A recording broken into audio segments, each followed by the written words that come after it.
¿Qué onda, gente de que fuera política?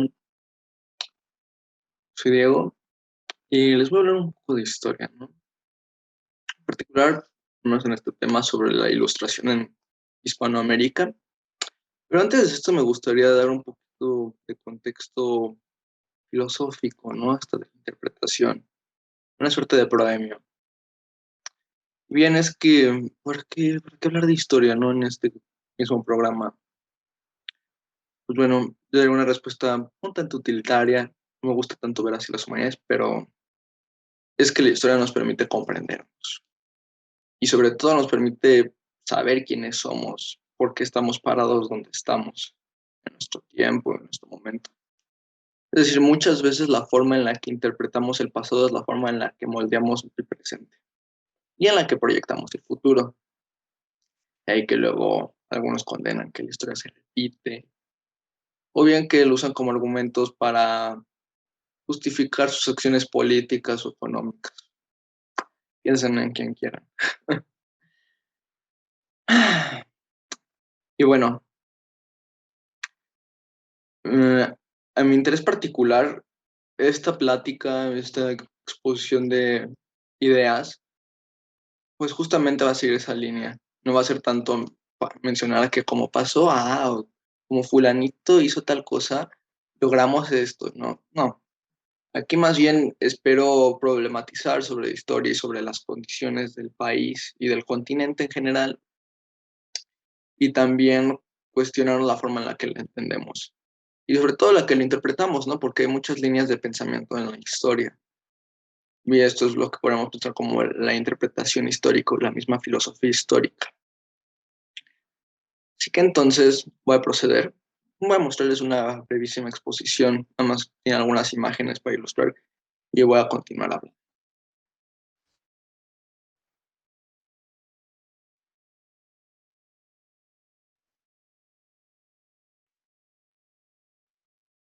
Y bueno, vamos a ver entonces la ilustración en Hispanoamérica, que es, pues bueno, algo curioso porque la ilustración, siendo el fenómeno tan pragmático de pensar que la razón lograría ayudar a los pueblos y llevar una consigna única de progreso al mundo, ¿cómo terminó siendo esto en América? Pues bien, creo que antes sería importante analizar el comportamiento de los dos monarcas hispanos en este contexto, Carlos III y Carlos IV, a la izquierda y derecha respectivamente.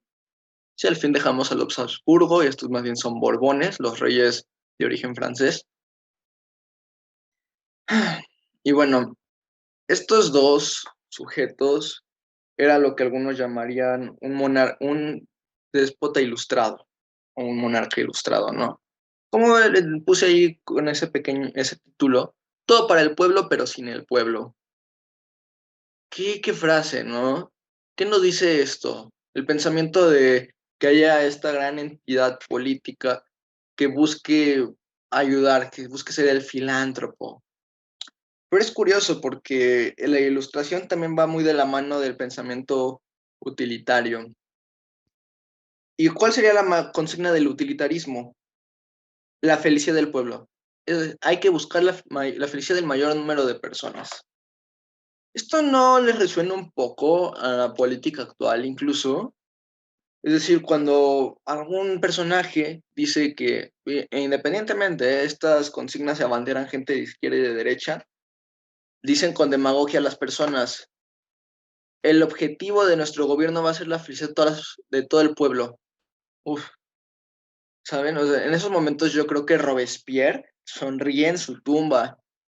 Todas esas situaciones se repiten.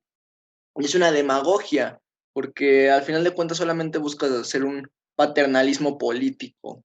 Porque al final de cuentas la felicidad es algo tan subjetivo. Cada persona podría tener su propia definición de esto. Y sin embargo, el Estado pretende darle esto a todo el pueblo, o al menos, ya seríamos más específicos, establecer las condiciones dignas para que cada quien sea feliz, ¿no? Más si lo vemos en Occidente con nuestros paradigmas de libertad. Pero bueno, Carlos III y Carlos IV fueron monarcas reformistas hasta cierto punto, y eran personas que liberalizaron la economía, porque recordemos que en América, en las colonias hispanoamericanas, no se podía comerciar con nadie más cuando estábamos en el régimen Habsburgo.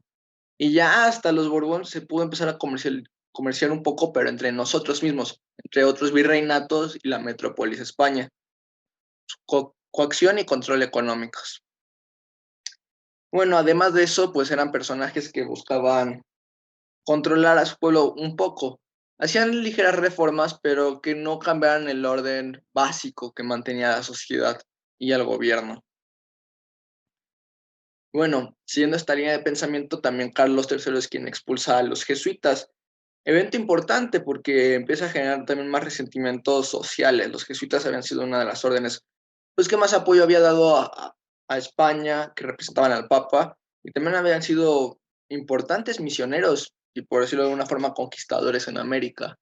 Pero hasta ellos no se van a llamar conquistadores, sino misioneros, pero pues ya sabremos, ¿no? Mm, y bueno, todo esto también me gustaría empapelarlo un poco con el contexto histórico y político que luego se enfrentó su sucesor, su hijito Carlos IV, el señor de la derecha, que sufrió, podríamos decir, la invasión napoleónica cuando se hace la campaña en Iberia, y también el desacato de su propio hijo, Fernando VII, como decían, el deseado, que luego de deseado no tiene nada, siendo un carácter pusilánime, cobarde y muy pragmático, que incluso le rogó a Napoleón que lo adoptara como padre. Pero chismografía histórica aparte.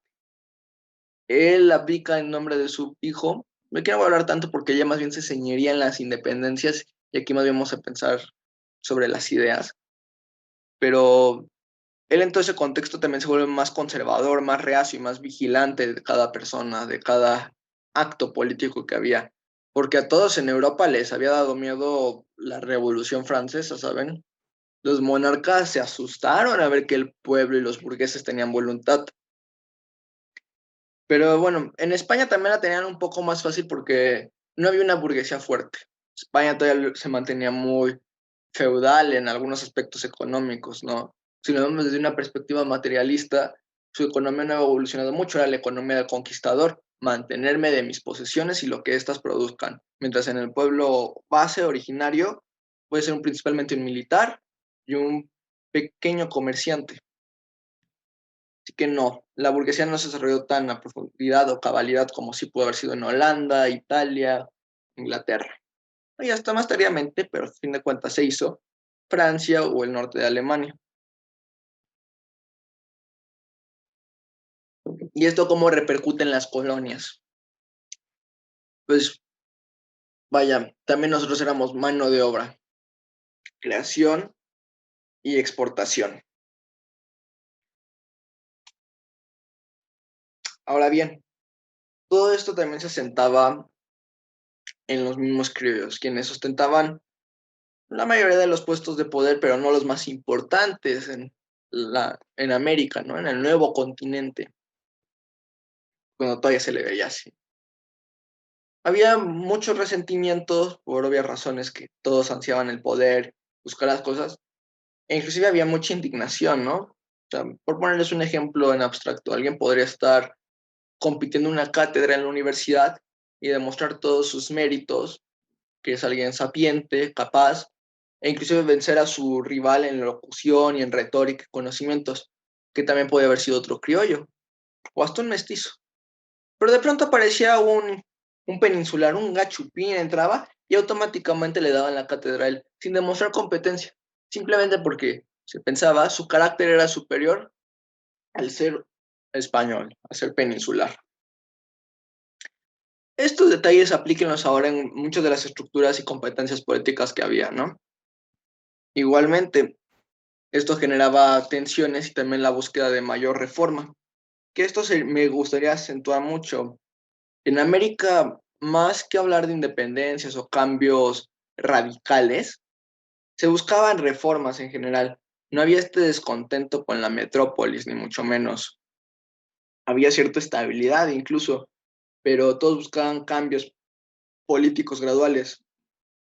Sería importante pensar además que esta novedad que era el pensamiento republicano, visto en Francia y visto en Estados Unidos, de los experimentos orgullosos de la Ilustración, aunque luego Francia, pues ya sabemos, se vuelve una monarquía postrevolucionaria con Napoleón, y Estados Unidos, pues muy democráticos con dos partidos políticos. Pero bueno, el punto no es ese, sino que los criollos y los pensadores hispanoamericanos buscaban cambios graduales. No les importaba tanto que fuera mediante la legislación de la República o mediante el leviatán político que representaba el absolutismo español. Simplemente que fuera un gobierno capaz, con una burocracia eficaz, que aplicara las leyes y permitiera cierta competencia e igualdad en la región.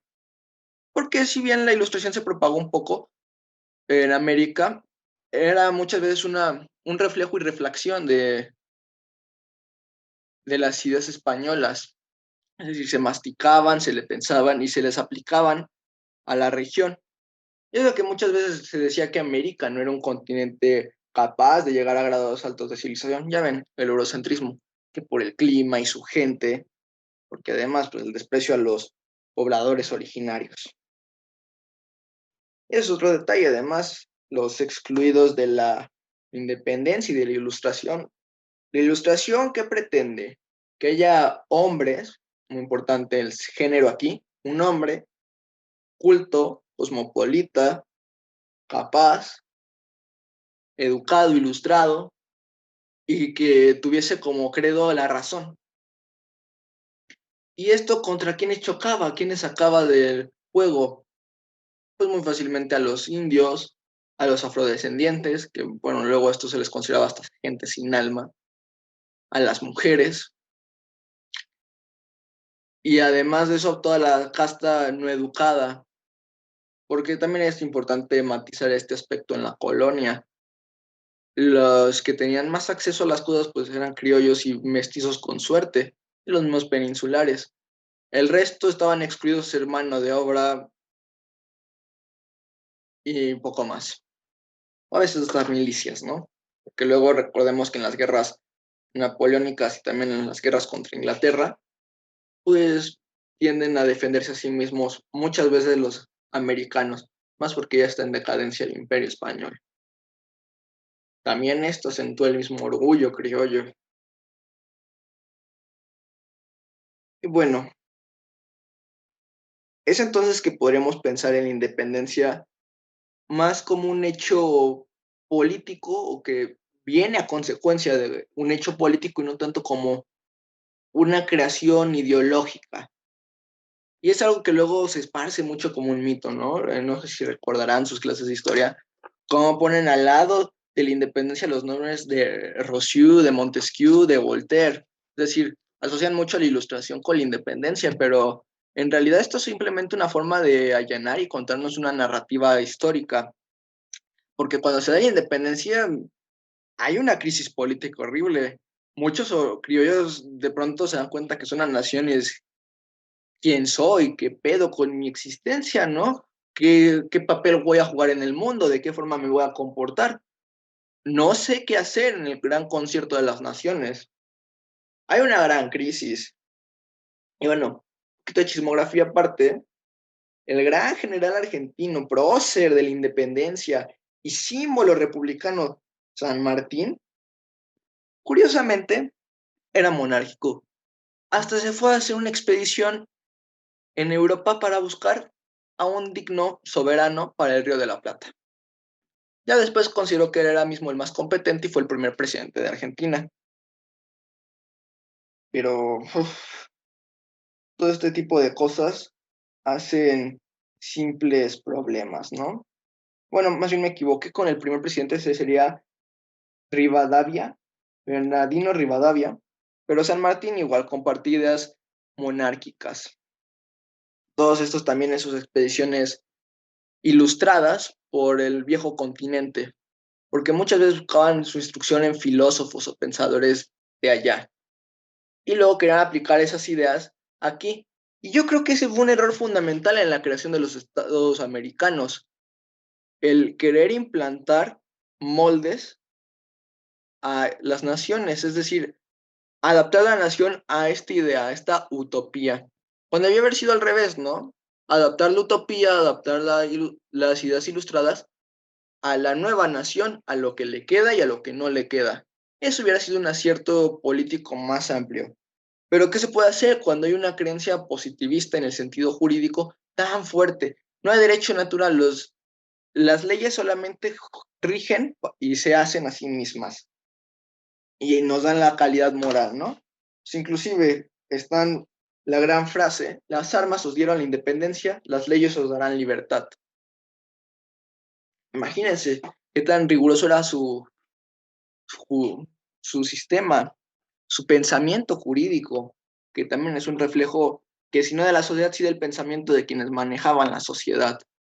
Porque muchas veces estas élites políticas también tenían el control del discurso.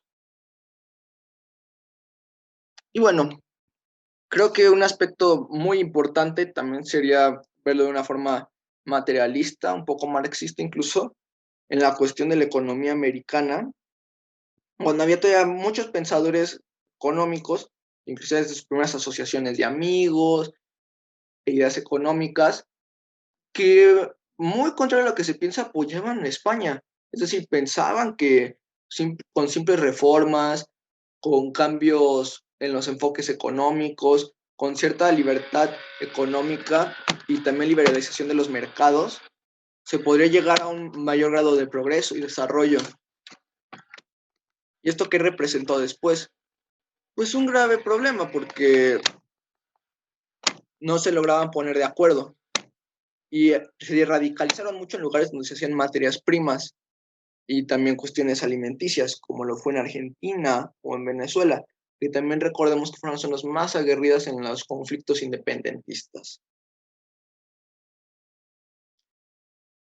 Pero bueno, lo que buscaban muchas veces estos ideólogos era una mayor compenetración con la metrópolis, consigo mismos, y con diversos discursos, ¿no? Algunos con el libre cambio, otros con un proteccionismo muy fuerte, pero todos, sin lugar a dudas, con la creación de un imperio mercantilista. Breve definición de mercantilismo: una gran intervención del Estado en la economía para fomentar las relaciones que hay entre comerciantes, entre los mercados, entre la misma moneda, es decir, la acuñación de estas y el control de la inflación. Todo eso lo ve el Estado. Por eso también el mercantilismo es una política económica tan popular en el absolutismo. Pero a final de cuentas, las razones de la independencia tampoco las vamos a hallar en cuestiones económicas, sino como mencioné antes, en razones políticas, y es justamente, como ya se ha contado varias veces de forma acertada, es la falta de legitimidad de Pepe Botellas. José Bonaparte, cuando se vuelve rey de España, nadie lo quiere, nadie lo reconoce, desprecian a Napoleón y se hace el grito de independencia en todo el continente. Sin embargo, lo triste de esto es que muchas veces el pueblo llano, la gente común, se une a esto por inercia y por todo el jolgorio, el fervor que surge a partir de esto, ¿no? De las promesas de una utopía, pero no estaban integradas sus voces a estos problemas, no estaban integradas sus inquietudes, sus dolores, sus problemas, y esto naturalmente lleva a la exclusión. También por eso mismo es de que hay tantos problemas políticos después, es decir, todo Hispanoamérica, después de la independencia, ¿qué le pasa? ¿Entra en guerras civiles o con sus vecinos también hispanoamericanos?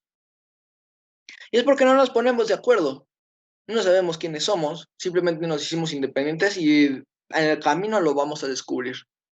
Nos vamos a pelear, nos vamos a matar, vamos a ver si somos una república centralista, federal, monarquía o un revoltijo entre todo eso. Quizás por ello luego tenemos nuestro sistema político mexicano, una suerte de elecciones absolutistas sexenales partidistas. Esos son, un absolutismo partidista, porque pues vemos aquí en México el señor presidente de la República siempre termina siendo un monarca absoluto, claro, de breve duración, no gobiernan tanto tiempo como un Luis XIV. Pero ¿por qué tienen tanto poder? Porque pues, naturalmente se mantiene el centralismo político.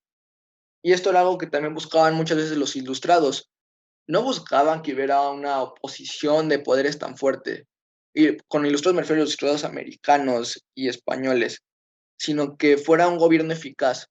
No se oponían a la monarquía borbona, al contrario, hasta apoyaban que se volviera más fuerte para que fuera capaz de ejercer las reformas necesarias para el avance de todo el país, o mejor dicho, de todo el imperio.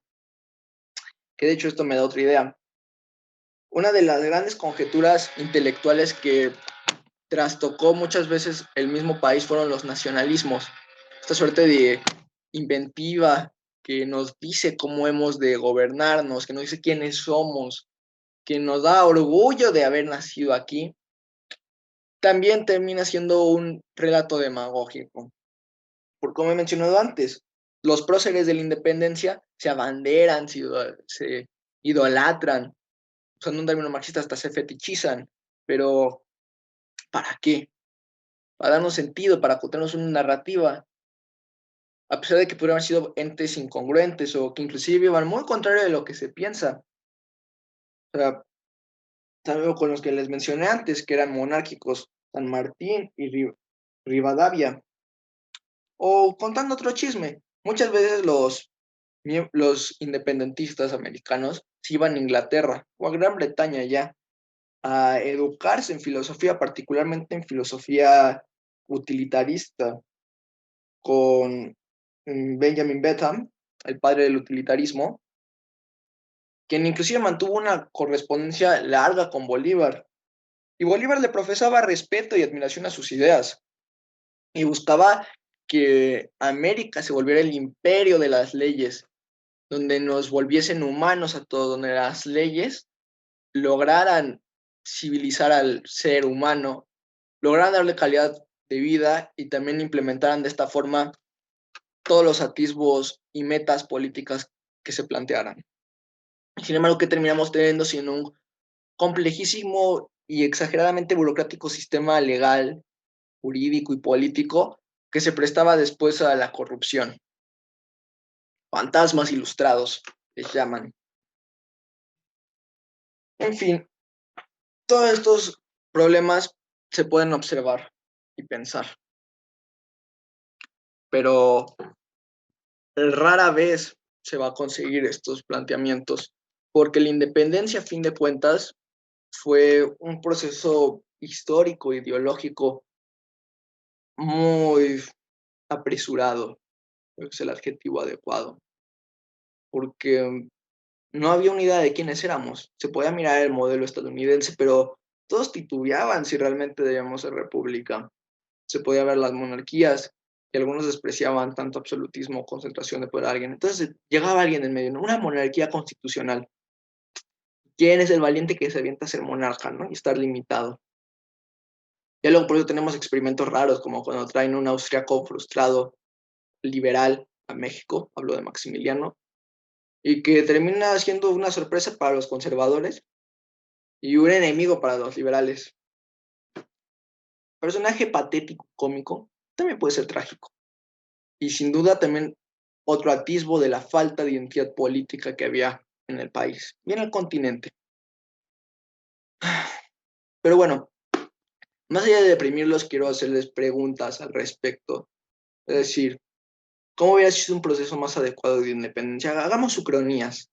¿Cómo habría sido una creación verdadera de identidades en las que se hubieran escuchado las voces de los oprimidos, de aquellos que se hicieron de lado porque no estaban acordes al molde de la ilustración? ¿Qué hubiera sido el continente? Porque lamentablemente para la ilustración aplicada en América, nosotros no teníamos esta homogeneidad que sí se podía haber tenido en Francia, donde había un idioma en común, una historia en común, una religión en común en su mayoría, como el catolicismo, o en Estados Unidos, donde la mayoría eran exiliados políticos, protestantes o reformados, pero a fin de cuentas inconformes con la Iglesia Católica, y donde tenían la promesa de ser grandes propietarios económicos. También había cierto sentido en común. Y justamente también había una enemistad con los indios tremenda y estaban excluidos. Pero en cambio en América hispana, que había mestizaje, había combinaciones culturales, se trababan relaciones a veces de guerra, a veces de comercio, de protectorados o de simple paz con los indios. Se mantenía también un gran comercio esclavista y además, pues recordemos la opresión a las mujeres, ¿no? Por su nula vida política en aquel entonces. ¿Qué hubiera pasado si se integraban esas voces? O al menos intentaban escucharlas. Y sin embargo, representaban la mayoría de la población, los mestizos, los indios, y la mitad de la población también, las mujeres. Y todo eso quedó comprendido por los grandes pensadores y políticos americanos. Porque, recordemos, muchos de los políticos, de los primeros políticos que hubo en las jóvenes naciones, también fueron ideólogos, fueron escritores, fueron pensadores, fueron hasta filósofos del continente. Qué tan bueno es que quien ostenta el poder también maneje el discurso, ¿no? No sé, si creen que eso solo pasaba en el pasado, podemos ver las situaciones actuales, quien busca tener siempre el control del discurso en la política. Pero bueno, por eso tenía mi introducción al principio. La historia nos sirve para comprendernos. Pero bueno, dejo aquí mi breve intervención. Espero que haya alguna retroalimentación o alguna discusión. O si no, al menos haberles dado una crisis existencial histórica, con eso me voy a conformar. Cuídense.